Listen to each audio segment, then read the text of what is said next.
150 বছরেরও বেশি পুরনো মেলা। আর এই মেলা কেন্দ্র করে জমায়েত হন আশপাশের অন্তত 30 গ্রামের জামাইরা। তারাই এই মেলার মূল আকর্ষণ। টাঙ্গাইলে শুরু হয়েছে 3 দিনব্যাপী ঐতিহ্যবাহী জামাই মেলা। ব্রিটিশ আমলে বৈশাখী মেলা হিসাবে শুরু হলেও এখন এটি জামাই মেলা হিসাবেই পরিচিত রয়েছে। প্রতি বছর মেলা উপলক্ষে বিবাহিত মেয়েরা তাদের স্বামী সন্তানদের নিয়ে বাবার বাড়ি আসেন। এলাকা জুড়ে শুরু হয় পিঠা, পায়েস সহ নানা রকম খাবারের আয়োজন। এলাকার মানুষের কাছে ঈদ বা পূজা পার্বণের মতোই এই মেলাও একটি অন্যতম উৎসব। মেলার দিন শাশুড়ি মেয়ের জামাইয়ের হাতে কিছু টাকা তুলে দেন।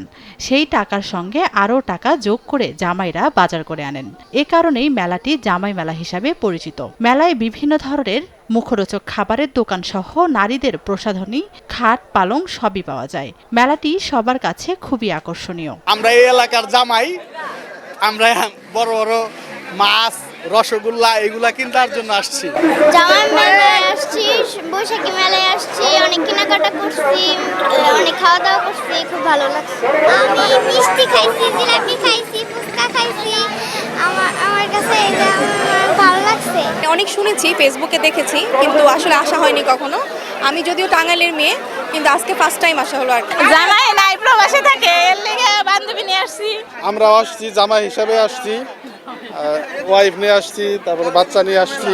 কালা জাম আছে, সাদা গোল্লা আছে, লাল গোল্লা আছে, হাসি খুশি আছে। 16 বছর ধরে এখানে আমি দোকানদারি করি।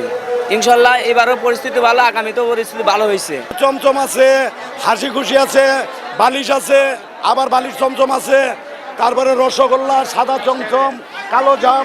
এখানে যেভাবে পাওয়া যায় দোকানে, স্থানীয় দোকানে এভাবে পাওয়া যায় না। আমি এই মেলাটা 7-8 বছর ধরে করতেছি, তো আলহামদুলিল্লাহ অনেক ভালো পাইছি। আয়োজকরা জানান, অপ্রীতিকর ঘটনা এড়াতে স্থানীয় স্বেচ্ছাসেবী সহ পর্যাপ্ত আইনশৃঙ্খলা বাহিনী রয়েছে। প্রত্যন্ত অঞ্চল থেকে, সারা বাংলাদেশের বিভিন্ন ডিস্ট্রিক্ট থেকে এই মেলায় ব্যবসা করার জন্য দোকানপাট এসে থাকে এবং সেগুলি আমাদের 1 সপ্তাহ আগে থেকে দোকানপাট এসে এখানে সমবেত হয়। আমাদের মেলাটা আগে ছোট ছিল, মানে ছোট আকারের থাকলেও এখন এটা এমন ব্যাপক আকার ধারণ করেছে। এখানে মানে আমরা সকল দোকানদারদেরও জায়গা দিতে পারি না। অনেক সময় আমরা দেখি যে এখান থেকে দোকান উঠে যে পাশে কোনো গ্রামে ফাঁকা কোনো জায়গায় বসে এই ব্যবসা তারা করতেছে, দোকানে মানে মেলা বসে ফেলছে। পঞ্জিকা অনুসারে প্রতি বছর বৈশাখ মাসের 11 তারিখ শুরু হয়ে মেলা চলে 13 তারিখ পর্যন্ত। মেলাকে কেন্দ্র করে জেলার বিভিন্ন উপজেলা থেকে প্রায় 20,000 লোকের সমাগম হয়। সময় সংবাদ, টাঙ্গাইল।